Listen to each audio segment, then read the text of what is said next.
Today we'll be talking about Section 8 of the Indian Patents Act, which is an important requirement. Basically, it requires the applicant to furnish details of all corresponding applications that you may have filed and inform the patent office regarding those applications. The reason I've called it as an important requirement is because non-compliance of Section 8 is a ground for revocation available under Section 64 of the Patents Act. And in this video, we'll be dealing with what the Section 8 requirement deals with, what it requires you to file, and also whether non-compliance could actually be fatal to your patent application. So let us see what the section provides. So Section 8 subsection 1A provides that if the applicant has filed some foreign applications which relate to the same or substantially the same invention which is covered in the Indian application, then he is required to file in the form of a statement the detailed particulars of those foreign applications, and this statement is to be filed along with the Indian application whenever he is filing that Indian application or subsequently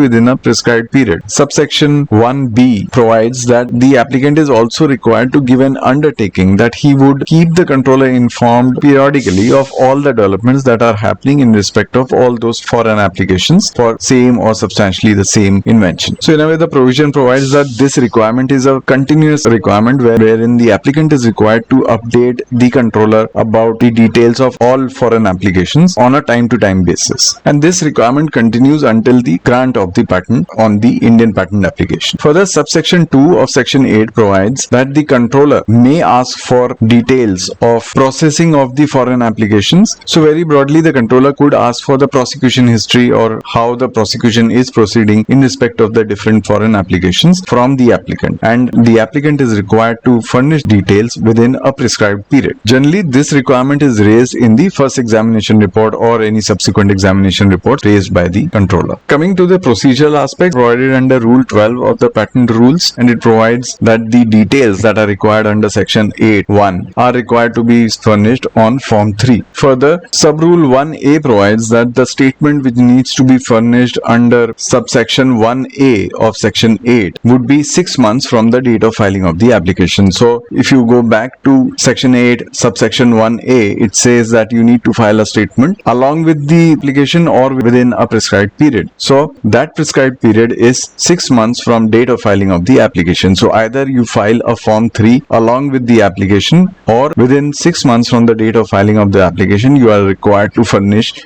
details of all corresponding foreign patent applications on a Form 3. Further, Sub-Rule 2 relates to Clause B of subsection 1 of Section 8, wherein the requirement is to file an undertaking that the applicant would keep the controller informed of the details. So what Sub-Rule 2 provides is that the applicant is required to provide details of corresponding application within 6 months of date of filing of that particular corresponding application. So if a corresponding foreign application has been filed in US today, then within 6 months of today, you need to furnish the details of this US corresponding application to the controller on a Form 3. So every time a new corresponding application is filed, you have to intimate the controller within 6 months from date of filing of that corresponding application in that particular country. Very often you would hear from practitioners that you need to file Form 3 every 6 months. It is not like that. I think that is a misinterpretation of Sub-Rule 2. What Sub-Rule 2 says is that you need to file the details within 6 months of filing of a particular corresponding patent application. Further, Sub-Rule 3 provides what are the details that may be required by the controller under subsection 2 of Section 8. So it provides that the applicant is required to furnish information regarding any objection that has been raised in respect of novelty or patentability of invention and any other particulars which the controller may ask for, such as the claims of applications that have been allowed, and this detail is required to be furnished within 6 months from date of communication by the controller. So as I said, generally this objection is raised in the first examination report. So within 6 months of issuance of the first examination report, you may be required to furnish all the details that have been asked by the controller, or at least you would be required to submit search reports or maybe prosecution prosecution history of corresponding applications in different jurisdictions. So let us now see why non-compliance of Section 8 could be fatal to your application. Section 64 of the Patents Act for revocation of patents provides that a granted patent could be revoked on many grounds, and the ground which pertains to non-compliance of Section 8 is provided under subsection 1 part M, which says that the applicant has failed to disclose to the controller the information that was required under Section 8, or in general has furnished an information which was false to his knowledge. So this is the section which is generally invoked when there is a non-compliance related to Section 8. So sometimes the person who is trying to revoke a patent also invokes part J of subsection 1, which says that the patent was obtained on false suggestion or representation. This generally happens when maybe there was a restrictive claim amendment in some corresponding application in a foreign country, or maybe the corresponding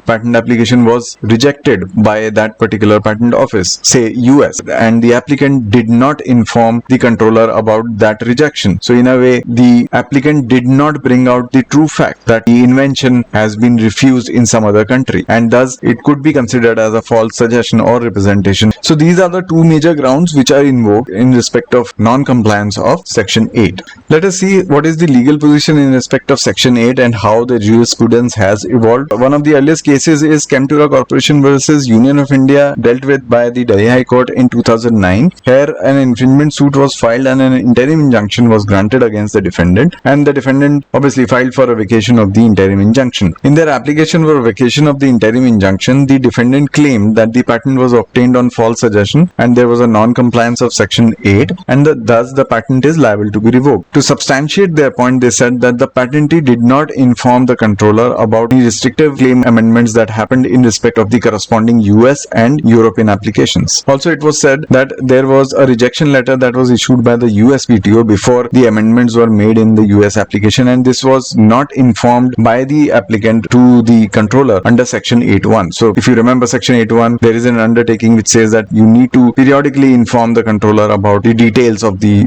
prosecution of the corresponding applications, and the defendant said that the applicant did not comply with that. So the defendant said that Section 8.1 actually requires periodic updates to be made in respect of all updates or all status updates that are happening in respect of the corresponding patent application. So by analyzing the facts of the particular case, the court said that under Section 8.1b, the applicant is required to periodically update the patent office regarding the current status of the application in other countries, and it is not merely the pendency or dismissal status. So whatever changes are happening in respect of the corresponding applications, the court said you are required to intimate the controller about that. So in a way, what the defendant said, that there was a rejection letter issued, was not brought to the notice of the controller. The court took a very critical view of that. The court said that the controller is required to ensure that the patent is granted in consideration of knowledge about all closest prior arts, and thus the provision requires that the applicant should update the controller about status of all developments that are happening in respect of the corresponding applications. Just a word of caution here, we are looking at a decision of a time when probably the details of all corresponding applications and prosecution history of corresponding applications was not readily available on the internet. Now the situation has improved. All these details are generally available on different platforms, but at that point of time all those details were not available, and that's the reason the court felt that probably the applicant is required to update the controller about all the developments that are happening, because it may not be possible for the controller to get all those details readily. Further, the court said that under Section 8 subsection 2, the patentee is required to furnish all search and examination reports, and not only those which have resulted in grant. So if a search and examination report has resulted in an adverse action being raised or maybe a rejection, so the patentee is required to furnish all those details. In the present case, the court said that the information, had it been provided to the controller, it would have enlightened him about the objections that have been raised in the USPTO, and he would not have granted the Indian claim, or maybe he may have required some amendments to be made to the Indian claim in view of the fact that there were some objections raised in the US patent application in respect of novelty or inventiveness. So the court felt that prima facie the patent is liable to be revoked under Section 64(1)(m) because there was a non-compliance of Section 8, and thus the interim injunction was vacated by the court. The current legal position, however, has been defined by the division bench in 2014 in the matter of Major Sukesh Behl versus Philips Electronics. Again, there was an infringement infringement suit, and the defendant challenged the validity of the patent under section 64(1)(m) based on the ground that the patentee did not file updated details of some corresponding applications. So in a way, the defendant claimed that the patentee did not file a Form 3 having details of some corresponding applications that were existing in the foreign countries. What had happened in this case was that the patentee intended to file those details, but there was some mistake of the agent, and as a result of which the details that were intended to be filed could not be filed. And thus, after the grant of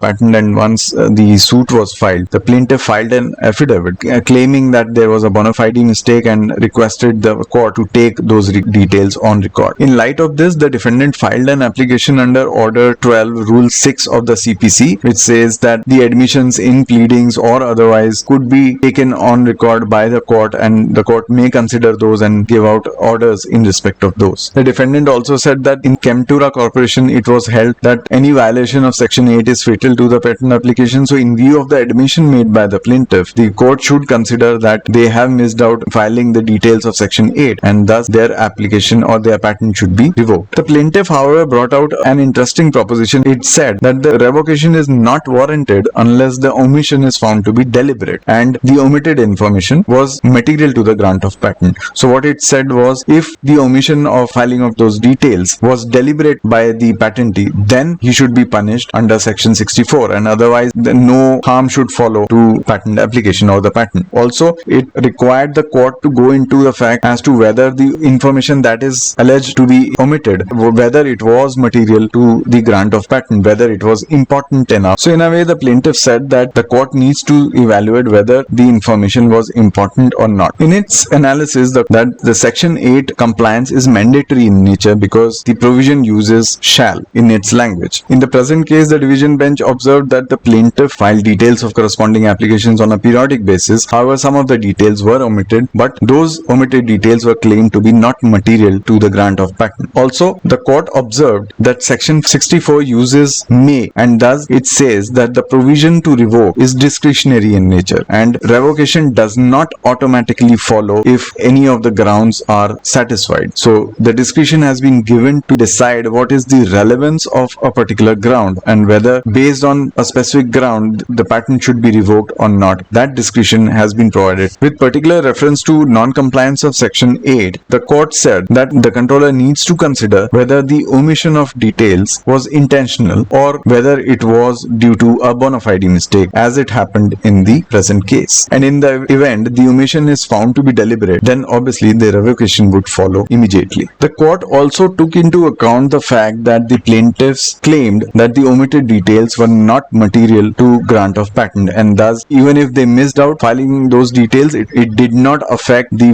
way in which the patent could have been granted or was granted. So this is what stands as the legal position today. In a way, what needs to be checked is whether any omission of filing of details was intentional or whether there was some bona fide mistake of the applicant in respect of not filing those details. So the court or the controller would have to go into an analysis of this. So let us enumerate what are the best practices in respect of Section 8. One should periodically check the portfolio for updates in respect of status of the corresponding applications. However, those updates need not be provided at every 6 months or something like that. As I've already mentioned, Form 3 would always be filed within 6 months of filing of a new corresponding application. So whenever you have filed a new corresponding application, you can file a Form 3 within a 6-month period from filing of that particular corresponding application. However, whenever you are providing a new Form 3, please do check if there are any status updates in respect of any of the details that you have already provided, and you can update the Form 3 with those particular status updates regarding the corresponding applications which you have already provided to the patent office. One has to take